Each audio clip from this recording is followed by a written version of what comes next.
Sports Note for Saturday, March the 23rd, and we're right smack in the middle of the second round of the NCAA tournament. And we've actually seen several upsets. We saw North Carolina State get through. We saw Colorado ride a first four victory, take some momentum in, and then stun Florida late on Friday night. We saw James Madison take down Wisconsin. We saw Oregon knock off South Carolina. Oregon, the champions of the Pac 12, who only earned an 11 seed and one of only three Pac 12 teams to make the tournament.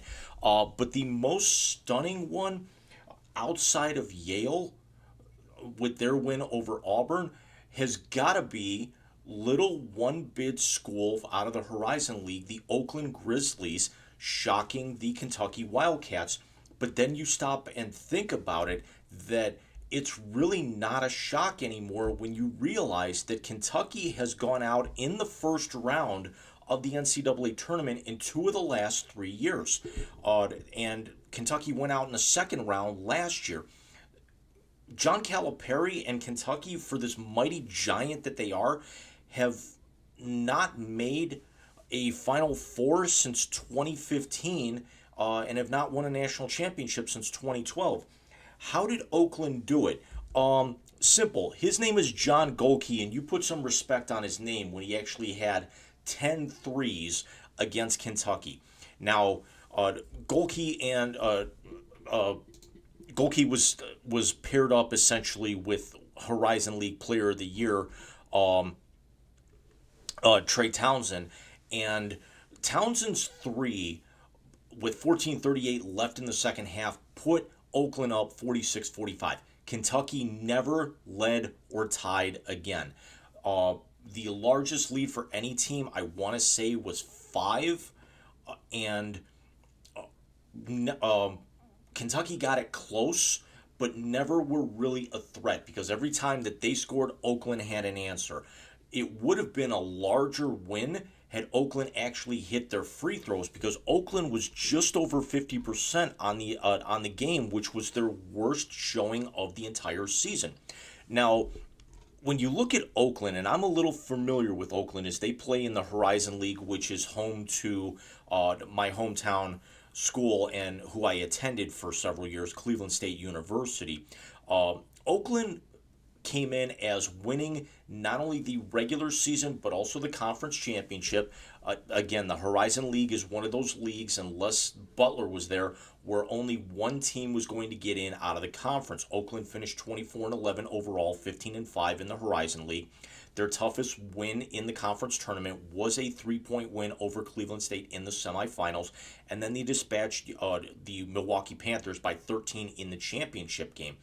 Now, this was, it was, the 10 threes are even more amazing when you realize Golke accounted for a game-high 32 points. So all but one of his points came from beyond the stripe. And the 10 threes were one-off tying the NCAA record for made threes by one player in tournament history. And it also gave Oakland their first win in the first round of the tournament. Their only other win was a 2005 play-in game win against Alabama A&M, which you can call the first four what you want. You can call it the last four in, the first four out, essentially type tournament. But that's exactly what it is. It's the play-in tournament, and Oakland is familiar with that. Again, having played in that just shy of a decade ago, getting their win, and then North Carolina smoked them by 28 points in the first round a couple of nights later. The stunning thing about Oakland was just that it was not there. It was not that they were afraid of the big stages, how much command that they had when they were on it.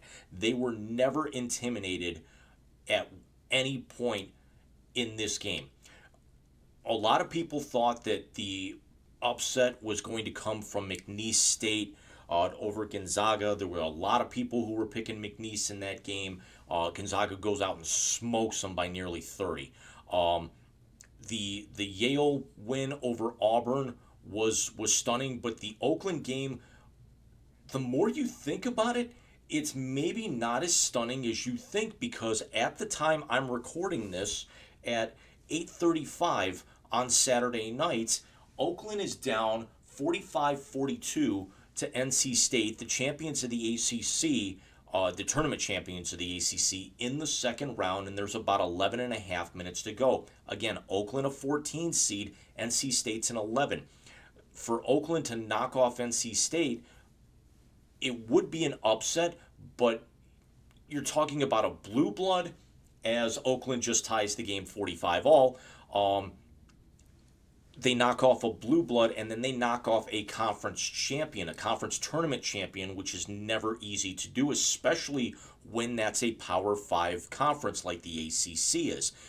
Oakland's head coach, um, uh, as my screen just went blank, Oakland's head coach has been with the school for 40 years. Greg Campy was hired back in 1983 or 1984. I can't remember at the moment what year he officially started, but he's been with the program for 40 years plus. He's got 760 career wins.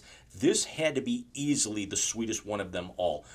When a lot of coaches, you actually hear of, you know, wanting to expand the tournament, not wanting to have the tournament expand any further than what it is. I still feel that the 68 is not a bad thing, but you've actually got to take the at-large teams out.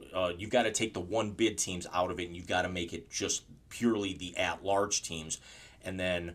If those teams lose, they would get a number one in the NIT if they wanted to, accept that bid, and then you start the NIT, a day or two later. But Campy was actually quoted saying, "This is the holy grail for mid-majors," right? It is. He's absolutely correct. When a lot of talk is expanding the field to 80 or 96, that would only mean that these one bid schools would have the chance to pull the major upset and shine on the biggest stage of them all in college sports, even more than the bowl system or the college football playoff. It's the greatest tournament in all of sports, pro or college, and that's including coming from a Stanley Cup guy. It's denying them the opportunity to be on the stage where most sports fans are either dialed in or taking off work to be able to watch Friday and Saturday's wire-to-wire games. As there's an eek in here now, but you've got teams like Tom Izzo who say coaches like Tom Izzo who say that it waters down the tournament, it takes it away from them. You want the best teams. Realistically, how and I'm paraphrasing that, how good can one of these teams be to make a run like this? We saw Butler from a mid-major before they jumped to the Big East run all the way to the national championship game, and were a matter of a couple of inches short of winning the national championship over Duke. This time about a decade ago. But as this is a back and forth game right now with Oakland. So Oakland is absolutely showing that they belong in this game and in this tournament. So let me know what you guys think.